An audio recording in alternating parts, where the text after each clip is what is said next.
ഫ്ലെക്സുകൾ മാറ്റി അടിക്കുറിപ്പുകൾ മായ്ച്ചു കളഞ്ഞു. എന്നിട്ടും 6 രാത്രിയും 7 പകലുകളും അവസാനിച്ചിട്ടും കേരളത്തിന് മുഖ്യമന്ത്രിയായിട്ടില്ല.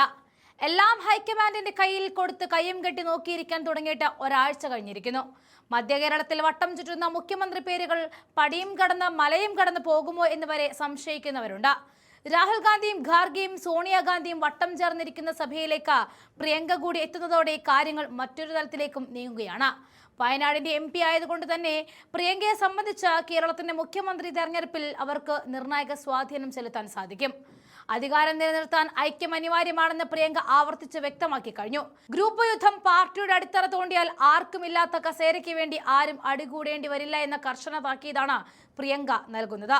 കേരളം ആരെ മുഖ്യമന്ത്രിയായിട്ട് കാണണമെന്നതിന് 10 ജനപഥിലെ ചർച്ചകളെക്കാൾ ഉപരി കേരളത്തിലെ മണ്ണിലിറങ്ങി പ്രിയങ്ക നടത്തുന്ന നീക്കങ്ങളെ ആശ്രയിച്ചിരിക്കും.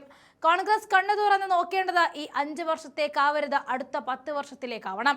ഡൽഹിയിൽ രാഹുൽ ഗാന്ധിയും മല്ലികാർജുൻ ഖാർഗെയും കേരളത്തിലെ മുതിർന്ന നേതാക്കളുമായിട്ട് മണിക്കൂറുകളോളം നീണ്ട ചർച്ച നടത്തിയെങ്കിലും ഫലമുണ്ടായില്ല.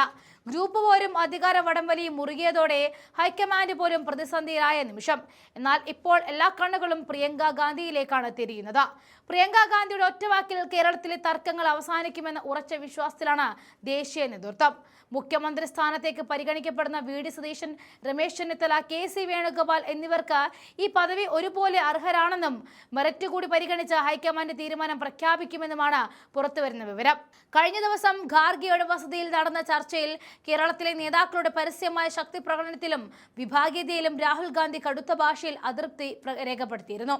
കലുഷിതമായ ഈ അന്തരീക്ഷത്തിൽ ഗ്രൂപ്പ് പോര് അവസാനിക്കാതെ പ്രഖ്യാപനം ഉണ്ടാകില്ല എന്ന അദ്ദേഹം കർശന നിലപാടും എടുത്തു. ഇതിന് പിന്നാലെയാണ് പ്രതിസന്ധി പരിഹരിക്കാൻ പ്രിയങ്ക ഗാന്ധി നേരിട്ട് കളത്തിലേക്ക് ഇറങ്ങുന്നത്. ഒരു ദിവസം നീണ്ടുനിന്ന ആലോചനയ്ക്ക് ഒടുവിൽ ഒരു പവർ ഡീലിലൂടെ പ്രശ്നം പരിഹരിക്കാമെന്ന ഉറച്ച തീരുമാനത്തിൽ പ്രിയങ്ക എത്തിയിരിക്കുന്നു എന്നാണ് അറിവ്. കർണാടക മോഡൽ ഫോർമുലയാണ് പ്രിയങ്ക ഗാന്ധി കേരളത്തിനായിട്ട് മുന്നോട്ട് വെച്ചിരിക്കുന്നത്.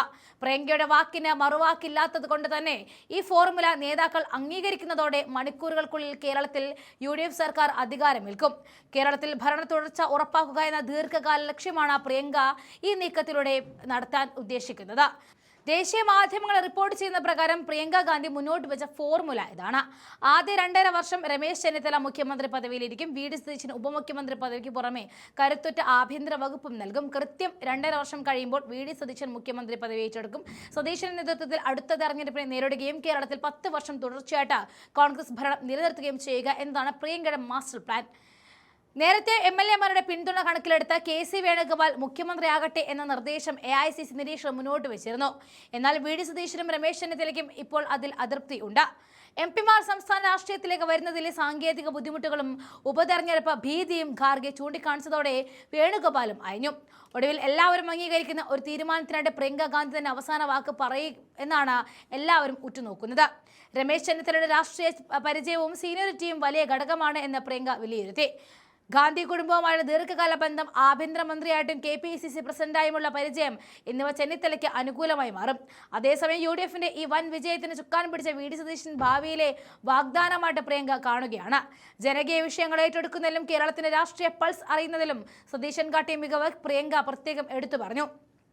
കർണാടകയിൽ സിദ്ധരാമയ്യയും DK ശിവകുമാറിനെയും ഒന്നിച്ചു കൊണ്ടുപോയതുപോലെ കേരളത്തിലും ഈ 2 കരുത്തുറ്റ നേതാക്കന്മാരെ ഒന്നിച്ചു കൊണ്ടുപോകാനാണ് പ്രിയങ്കയുടെ തീരുമാനം. പക്ഷേ ഇതെത്രത്തോളം കേരളത്തിൽ ഫലപ്രദമാകും എന്ന് കണ്ടു തന്നെ അറിയണമെന്നുകൂടി മറ്റൊരു വശം കൂടിയുണ്ട്.